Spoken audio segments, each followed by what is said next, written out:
One of the big activities for the last 2 weeks has been the upgrades to the ISS KU and communication systems.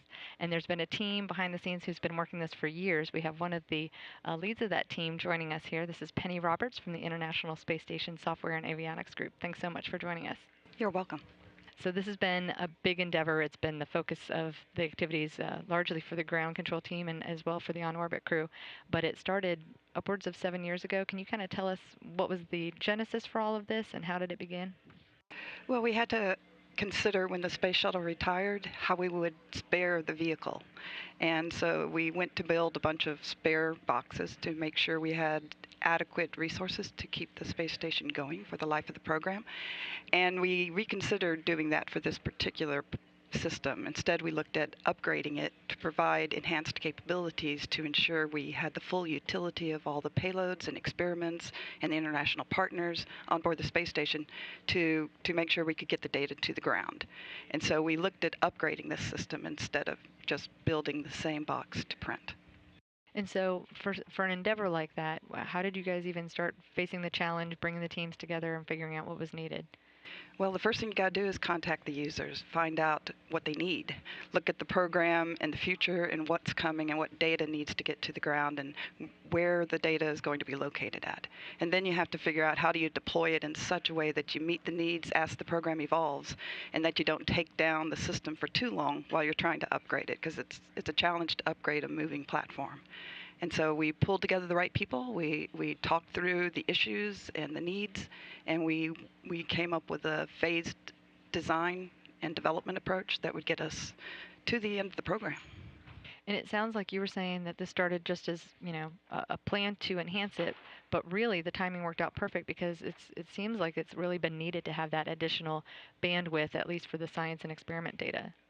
Yeah, we're positive that the bandwidth will be filled and is already filled by the payloads that are needing to get data to the ground. So these initial concepts started about 7 years ago, but you said it started in earnest about 4 years ago. Walk us through what happens over 4 years for something like this. Well, we started by first looking at the robustness of the system and where the major bottlenecks for getting data to the ground were.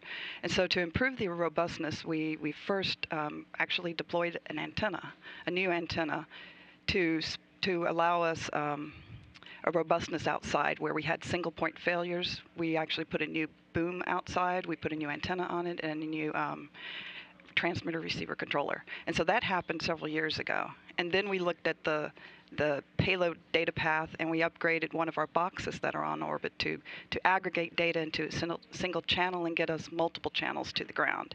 And then now we're doing the big one, which is the integrated communications unit. And this one actually expands the bandwidth of data getting to the ground, as well as data coming up to the space station, and the ability to send video down using modern techniques. And so there was several enhancements that were part of this, and we just pull a community of people together from across the country to make that happen, as well as worked with the Space Network folks to get the TDRS and utilize capabilities that we've never used in our communication satellite.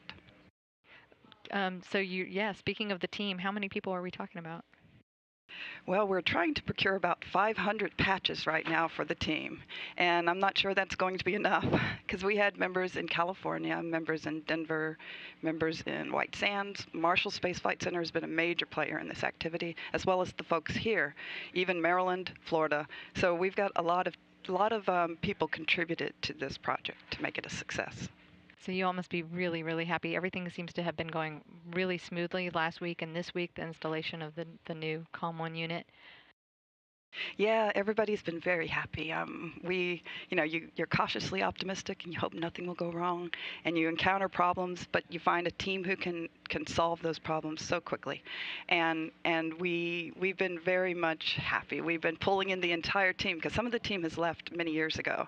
And so we've been letting them know what's going on, and they've been sharing in the deployment and enjoying the success that we've had the past 2 weeks. So I think there's still some more steps next week. Can you kind of walk us through where we are at now and what is yet remaining for this? Well, we've done most of the work. The crew's plugged in both of the boxes that were added to the Avionics Rack 3. All the cabling has been laid out for the past year, over the past year, we've been putting the cables on board. And so what's left to go is to activate the final box. And that just means to check out the performance of that box, make sure all of its functions are performing as we expected, and then we plan to stay on using that box versus the one we're using right this moment.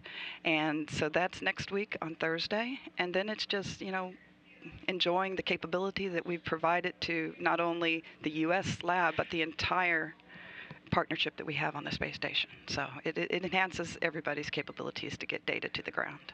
Absolutely. So once it is complete, then I'm imagining there's some sort of, some remaining task and phase down. But after that, what's up for you after this? Well, we made the box so we can upgrade it. And we can upgrade it a lot easier than what we've done this time. We've used state-of-the-art technology, taking ourselves from a tape deck recorder to solid-state recording capability. And one of the bigger things we did was we're using what's called field programmable gate arrays. And that allows us the capability to take encoding techniques that we're using today and change them tomorrow. So when the technology advances, we can advance with it.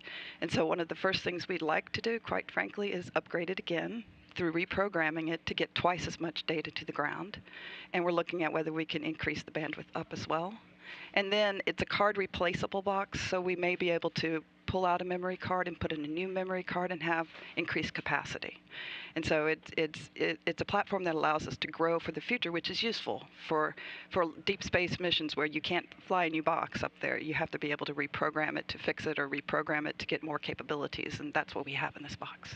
Right, so it sounds like it's a learning platform for longer missions and deeper space missions. Yes, definitely. But no rest for the weary, already working on new and better enhancements. Well, they pay us to work here, and that's what we do. and it's great to be able to do something that benefits the agency and our country and the world as a whole.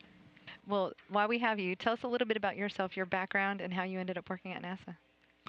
Well, let's see. I'm a physics major. I went to a small university in Florida, and I was given an opportunity to hire directly into NASA almost 30 years ago now. And I remember the phone call. It came while I was about to deliver a pizza to a table at a pizza place. And it was an easy decision when he said, "Do you want to come work here?" And I had that pizza, and I said, "Yes." And so I was here within about a month, and I had a job here. And I've been working here and have never had a dull moment.